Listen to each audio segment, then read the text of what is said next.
નમસ્કાર, બોલાયમાં આપનું સ્વાગત છે। હું છું બરકતુલ્લા ખત્રી। હમીરપુરા આદિવાસી સંમેલનનો આજે પહેલો દિવસ છે અને આ બહેનો અહીંયા આદિવાસી સંસ્કૃતિના દર્શન કરાવતા એમના જે પહેરવેશ છે પરંપરાગત આપણે જોઈ શકો છો તમે। બેન એક રાજસ્થાનના પણ છે અને બીજા સ્થાનિક છે। ચાંદીના એમના ઓર્નામેન્ટ છે, ગરેડા છે। આદિવાસી સંસ્કૃતિનું એક પ્રતીક છે કે તેઓ ચાંદીના જ ગરેડા પહેરતા હોય છે। સોનાના કે બીજા જે મેટલ્સ છે એના ગહેણા નથી પહેરતા હોતા। એમના પહેરવેશમાં જે લાલ ને ગ્રીન કલર છે એનો ખાસ પ્રભાવ હોય છે અને જે કપડાં આપણે જોઈ શકીએ છીએ, ઉપવસ્ત્ર છે તે ગ્રીન કલરનું અને એ પ્રકારે આપણે જે જોઈ શકીએ છીએ અને આ જ એમનો સંસ્કૃતિ અને પરંપરાનો ભાગ છે। આપણે બહેનોને વાત કરીએ, કોણ છે બેન સારી રીતે વાત કરી શકશે? બેન, શું કહેશો? આજે તમે બધા આદિવાસી સંમેલનમાં આવ્યા છો, તમારા પરંપરાગત વસ્ત્રોમાં બધું આખું આ તમારું મહિલા મંડળ, શું કહેશો? આદિવાસી સંમેલન આદિવાસી એકતા પરિષદ કરે છે અને અત્યારે આ 30મું સંમેલન છે અને આ સંમેલન જે સંગઠન છે આદિવાસી એકતા પરિષદનું, એમાં ઘણા બધા રાજ્યો જોડાયેલા છે। પશ્ચિમ ભારતના રાજ્યો છે ગુજરાત, મહારાષ્ટ્ર, મધ્યપ્રદેશ, રાજસ્થાન, દાદરા નગર હવેલી અને હવે કેટલાક વર્ષોથી છત્તીસગઢ, ઝારખંડ, ઓડિશા એવા ઘણા બધા રાજ્યો, લદ્દાખ, આસામમાંથી પણ આદિવાસી આ સંમેલનમાં જોડાય છે અને દરેક સંમેલનમાં એક થીમ હોય છે અને થીમના આધારે અમે એક સંદેશો આપવા માંગીએ છીએ કે આ જે પ્રકૃતિ છે એની આદિવાસી પૂજા કરે છે, એની રક્ષા કરે છે અને પ્રકૃતિના અસ્તિત્વ માટે આદિવાસીઓ જે પણ કંઈ કરવાનું હોય છે એ કરે છે, કારણ કે પ્રકૃતિ બચાવીશું તો જ સજીવ સૃષ્ટિ બચી શકે છે એવી અમારે આદિવાસી લોકોની ખ્યાલ છે, અમારો વિચાર છે। અને એની સાથે સાથે પ્રકૃતિની સાથે સાથે અમે સંસ્કૃતિની પણ એટલી જ વજનથી વાત કરીએ છીએ, કેમ કે સંસ્કૃતિ એ અમારી એક આદિવાસીની ઓળખ છે અને આ સંસ્કૃતિ ના હોય તો અમારી ઓળખ જતી રહે અને ઓળખ જતી રહે તો આદિવાસી સમાજનું અસ્તિત્વ બહુ ખતરામાં આવી શકે અને એ વિચારથી આ સંમેલનમાં અલગ અલગ વિષય ઉપર ચર્ચા વિચારણા થાય છે। એમાં સાહિત્ય સત્ર પણ હોય છે। ભારતના અલગ અલગ જગ્યાએથી અને બીજા દેશમાંથી પણ આદિવાસીઓ આવે છે। તેઓ સાહિત્ય ઉપર હમણાં સાહિત્ય સત્રમાં સાહિત્યની પ્રસ્તુતિ કરે છે। ત્યાર પછી મહિલા સત્ર હોય છે। એમાં મહિલાઓ પોતાના અસ્તિત્વ માટે, એમના સંઘર્ષ માટે, મહિલાઓનો ઇતિહાસ અને મહિલાઓએ આપેલું યોગદાન એ બધાની જ વાતો થાય છે, ચર્ચા થાય છે। એની સાથે યુવા સત્ર પણ હોય છે। તો આજકાલના જે યુવાનો છે એ શું ખ્યાલ ધરાવે છે અને યુવાનો નવી પેઢીને અમે તૈયાર કરીએ છીએ, નવી વાત લઈને જાય છે અને એમના જીવનમાં ઉતારે છે। આ સમાજને બચાવવા માટે એ લોકો કામ કરે છે। રાત્રે બાળકોનું સત્ર હોય છે, બાળકોના કલ્ચરલ પ્રોગ્રામ હોય છે અને 14 તારીખે એક બહુ જ મોટી મહારેલી હોય છે। એ રેલીમાં આખા દેશના આદિવાસીઓ પોતાના પરંપરાગત વસ્ત્રોમાં આવે છે અને અમે રેલી દ્વારા સંદેશો આપવામાં પ્રયત્ન કરીએ છીએ કે આ પ્રકૃતિને બચાવવા માટે આદિવાસી બહુ જ ઝઝૂમે છે, જે પણ કંઈ કરવાનું હોય તે કરે છે। અને ત્યાર પછી જે મોટા મહાનુભાવો છે કે નેતાગણ છે, મોટા મોટા જગ્યાએથી જે બધા આવે છે એમનું વક્તવ્ય હોય છે, એમનું વેલકમ અમે કરીએ છીએ અને આવી રીતે 14 તારીખનો આખો પ્રોગ્રામ થાય છે। 14 તારીખે રાત્રે આખી રાત દરેક રાજ્યમાંથી, દરેક જિલ્લામાંથી પોતપોતાના સાંસ્કૃતિક કલ્ચરલ પ્રોગ્રામ લઈને આવે છે, એ પ્રોગ્રામ પણ થાય છે। આ સાથે સાથે આ જે સંમેલનનું જે અમારું કેમ્પસ હોય છે એની અંદર અમે એક્ઝિબિશન વિભાગ, પ્રદર્શની વિભાગ પણ રાખીએ છીએ।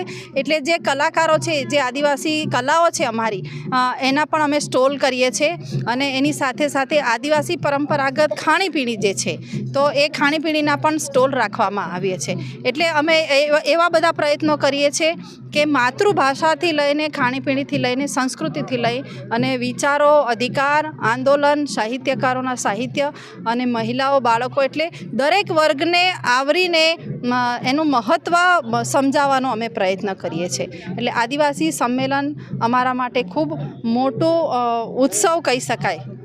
એક માઇલસ્ટોન છે તમારા માટે, હા, જિંદગીનો એક માઇલસ્ટોન છે, હે ને? અને દર વર્ષે એ 14મી જાન્યુઆરી, 13, 14, 15 જાન્યુઆરી થાય છે। 14 જાન્યુઆરી મુખ્ય પ્રોગ્રામનો અમારો દિવસ હોય છે। શું નામ બેન તમારું? સોનલબેન રાઠવા, કયું ગામ? મોટી સડલી। મોટી સટલી। થેન્ક યુ બેન, આપણો આભાર। આપણે આદિવાસી એકતા આદિવાસી એકતા જિંદાબાદ। બેન, આ બેને મોટી સદીના સોનલ બેને વાત કીધી, બહુ માહિતી આપી આપણને આદિવાસી સંસ્કૃતિ બહુ વિસ્તારપૂર્વક અને આદિવાસીઓનો જે મેઇન આપણે જે સેન્ટર આઈડિયા કહેવાય એમના કન્સેપ્ટ છે, આદિવાસીઓના એમની આઈડિયોલોજી છે, એ તમામ બાબતોનું એક વિહંગાવલોકન એમણે बहुत सरस इंटरप्रिटेशन करियो। राजस्थान से एक बहन आया है। बहन, आप क्या कहेंगे? आप राजस्थान से इतने दूर से आए हैं, तो आप क्या मैसेज देना चाहेंगे? आपने क्या देखा, क्या कहेंगे? सर, मैं यही मैसेज देना चाहूँगी, जो युवाओं ने कहा कि आदिवासी जीवन शैली और जीवन दर्शन जो है वो पूरे संसार को बचा सकता है, और ये कोरोना ने सिद्ध कर दिया है कि हम वैश्विक महामारी से गिर गए और कई लोग काल के ग्रास बन गए, लेकिन आदिवासी जीवन शैली और खान पान से ही आज हम बच पाए हैं। प्रकृति है तो जीवन है, जीवन है तो प्रकृति, और आदिवासी और प्रकृति एक दूसरे के पूरक है, और आदिवासी जहाँ बसे हुए वहीं पर प्रकृति बची है। बाकी विकास के नाम पर आधुनिक मानव ने प्रकृति का विदोहन करके प्राकृतिक संसाधनों को मतलब कूड़े के ढेर के रूप में तब्दील कर दिया है, नदियों को नाले बना दिए हैं, तो सब जगह प्रदूषण है, जल प्रदूषण है, वायु प्रदूषण है, ध्वनि प्रदूषण है, हर जगह मतलब मानवता को मौत के कगार पर ले आया है। लेकिन आदिवासी क्षेत्रों में आप जाएंगे तो आपको सुकून की सांस मिलेगी, खाने को साफ़ सुथरा जल मिलेगा, पीने को मतलब जल मिलेगा, खाने पीने की बहुत जीवन शैली जो उत्कृष्ट जीवन शैली है, जो ऑर्गेनिक जो बोलते हैं, प्राकृतिक खान पान की जो जीवन शैली वो आदिवासियों ने ही बचा रखी है, क्योंकि वो कम से कम चीज़ों में सर्वाइव करने की क्षमता रखते हैं, और सबको यही प्रेरणा देते हैं कि कम से कम चीज़ें लेके हम प्रकृति का विदोहन करेंगे तो प्रकृति भी हमारे साथ रहेगी और हम भी अच्छा जीवन जी पाएंगे। यही युवाओं ने कहा है कि संसार के सभी आदिवासियों की जीवन शैली पूरे संसार को अपनानी होगी, क्योंकि आदिवासी वो समाज है जिसने अपनी परंपराओं और अपने पुरखाओं की जो रीति रिवाज है, जो प्रकृति से जो सहजीवी संबंध है, वो जंगल, नदी, पहाड़, कंकड़, पत्थर, कीट पतंग, कोई सा भी जानवर हो, उस सबसे अपने परिवार जैसा संबंध रखता है, उसको उतना ही महत्व देता है। इसीलिए वो सबके साथ सहजीवी संबंध अपनाता है, और हर संप्रदाय, हर समूह, हर धर्म के साथ सहजीवी है। और ये सांस्कृतिक विविधताएं आपको पूरे भारत में नहीं पूरे विश्व में देखने को मिलेगी।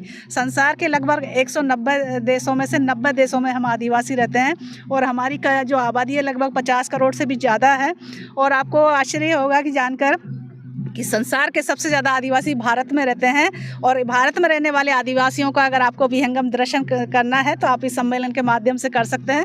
यहाँ अरुणाचल से भी आएंगे, मिजोरम से भी है, मणिपुर से भी है, मेघालय से भी है, उड़ीसा से, छत्तीसगढ़ से, कश्मीर से, मतलब पूरे भारत के सभी राज्यों से आदिवासी अपने अपने प्रतिनिधित्व प्रदर्शन करने के लिए आए हैं, अपने अपने कल्चर को, अपनी भाषा को, अपनी संस्कृति को, अपने साहित्य को। जैसे सोनल बहन ने बड़े विस्तार से बताया कि इसमें क्या क्या प्रोग्राम रखेंगे, क्या क्या स्टॉल्स रखी हुई है, आर्ट एंड क्राफ्ट की भी रखी हुई है, ज्वेलरी की भी रखी हुई है, साहित्य का प्रोग्राम रखा हुआ है। साहित्य के माध्यम से हम संदेश देना चाहते हैं।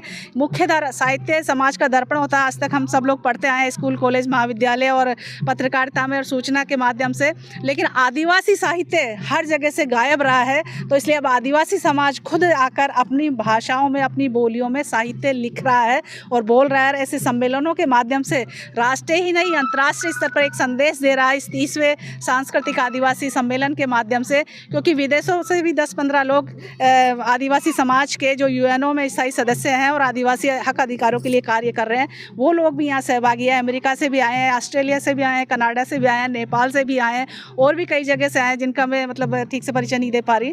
तो ये हम आदिवासियों की एकजुटता और अंतर्राष्ट्रीय स्तर पर हमारे अस्तित्व के लिए जो भाषा, साहित्य, संस्कृति और जल जंगल ज़मीन के साथ जो रचाव और बचाव का जो संदेश है, वो हम सब स्तर से देना चाह रहे हैं। चाहे हमारा खान पान हो, चाहे हमारी बोली भाषा हो, चाहे हमारा पहनावा हो, चाहे हमारे गहने हो, चाहे हमारा जीवन शैली हो, या हमारी जो भी पुरखाओं से जो हमने सीखी है, क्योंकि आदिवासी वो समाज है जो पीढ़ी दर पीढ़ी पुरखाओं से वो परंपराओं को ग्रहण करता है मौखिक रूप में, और आजीवन हजारों लाखों सालों से उन्हीं को उसी रूप में अपनाए हुए हैं, और वो प्रकृति और जीव जंतुओं के साथ आज भी वही जीवन शैली के साथ आपको देखने को मिल रहा है। और ये जो विहंगम दृश्य, ये मेरी बहनें हैं, वो सरकारी सेवाओं में भी कार्यरत है, बहुत कुछ कार्य करते हैं, लेकिन आज अपनी पारंपरिक पोशाक में है, अपने पारंपरिक रूप में है। आप इनको देखकर जज नहीं कर सकती है किस पद पर स्थापित है और क्या कार्य कर रही हैं, लेकिन हम आदिवासी हैं, ये देश के मूल मालिक रहे हैं। इस धरती, इस भारत को बनाने में हम आदिवासियों के पुरखों का बहुत बड़ा योगदान है। आज़ादी से पहले 1857 से पहले 250 सालों से हम आदिवासियों के पुरखों ने बहुत बड़े बड़े बलिदान दिए, उनके बड़े स्मारक, बलिदान स्मारक बने हुए हैं। हमारा मानगढ़ राजस्थान में देंगे कि तो मानगढ़ धाम जो है, वहाँ बहुत हजारों की तादाद तादाद में आदिवासियों का बलिदान हुआ था जलियांवाला हत्याकांड से 6 साल पहले 1913 में। ऐसे ही आप झारखंड में जाएंगे, डुम्बारी पहाड़ है, नॉर्थ ईस्ट में जाएंगे, हर जगह शहीद स्मारक बने हुए हैं। वो इसीलिए पड़े हुए हैं कि जल जंगल जमीन और जमीर के लिए सबसे पहले आदिवासी पुरखाओं ने संघर्ष लड़ा था। इसीलिए कोई सी भी कौमें आई, कोई सा भी शासन आया, लेकिन आदिवासियों ने कभी अधीनता स्वीकार नहीं की। वो हमेशा मुक्त रहे, स्वतंत्र रहे और स्वाभिमान के साथ अपनी संस्कृति के साथ जीवन यापन करते रहे। और आज भी वो परिदृश्य आज़ाद भारत में भी आपको देखने को इस तरीके से मिल रहा है। जी जी। आपका नाम क्या है? शुक्रिया सर।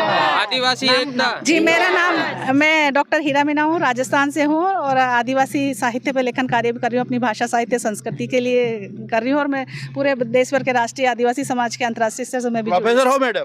जी सर, पहले थी, लेकिन अब स्वतंत्र रूप से मैं समाज के लिए समर्पित हूँ। हाँ, लगा मुझे आपका तो वक्तव्य सुना तो मुझे लगा इतना सारा तो कोई हमारा सांसद भी नहीं बोल सकता है। हमारी मैडम ने भी हमारे यहाँ तो ऐसा कल्चर है ट्राइबल में, मैंने देखा है कई लीडर जो है वो पढ़ करके अपना भाषण देते हैं। आपने इतना बढ़िया तरीके से पूरा आदिवासियत को अपने स्टेज पे प्लेटफॉर्म पे रख दिया है 2-5 मिनट की बात के अंदर।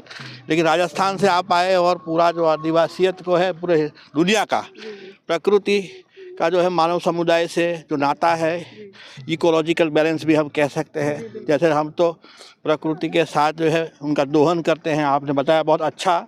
बहुत सारी जानकारियाँ ऐसी मिली जो हमको इससे पहले नहीं मिली थी। और जब इकट्ठा होते हैं तो इसमें से ऐसे सब भी पर्सनालिटीज हमारे सामने आती है जो हमको एक संदेश भी देते हैं। उस संदेश से हमको कुछ चीज़ सीखना है, लेना है, क्योंकि ये सब चीज़ जो गेट टुगेदर जो होता है, गैदरिंग होता है, तो उसे ऐसा એનાથી એવું નહીં સમજવાની જરૂર કે આપણે બધા ભેગા થયા છે એટલે ખાઈ પીને અને છૂટા પડવું ડાન્સિંગ કરીને. આપણે જે છે તે એકતા કાલે થતાય કે જ્યારે સૌ કોઈ એકબીજાના વિચારો છે, સારા વિચારો છે. રાજસ્થાનના વિચારો આપણી સામે આવ્યા. આ મેડમ વાત કીધી, મને પહેલાં એવું લાગ્યું કે આ ટ્રાઇબલ્સ આપણા ત્યાંના વિસ્તારના હોય જે કદાચ ગભરાતા હશે, એવી રીતે રાજસ્થાનના હશે, પણ એ તો महाविभूति है. आप तो बड़ी महाविभूति हो मैडम. सर, मैं इसी समाज की बेटी हूँ, इसी समाज मुझे बहुत आनंद हुआ. ऐसे भी ट्राइबल कल्चर्स के अंदर लोग मौजूद हैं. एक एक समझो परमाणु बम से भी ज़्यादा ताकत रखने वाले जो है इंसान आदिवासियों के अंदर पड़े हैं. उनकी पर्सनालिटीज को सलाम है, 100 सलाम है.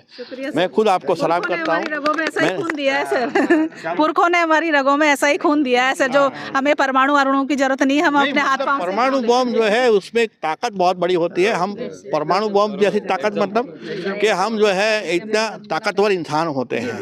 इंसानों के अंदर वो जो बम होता है वो तो तोड़ फोड़ भी करता है, सुरक्षा के लिए भी रखते हैं.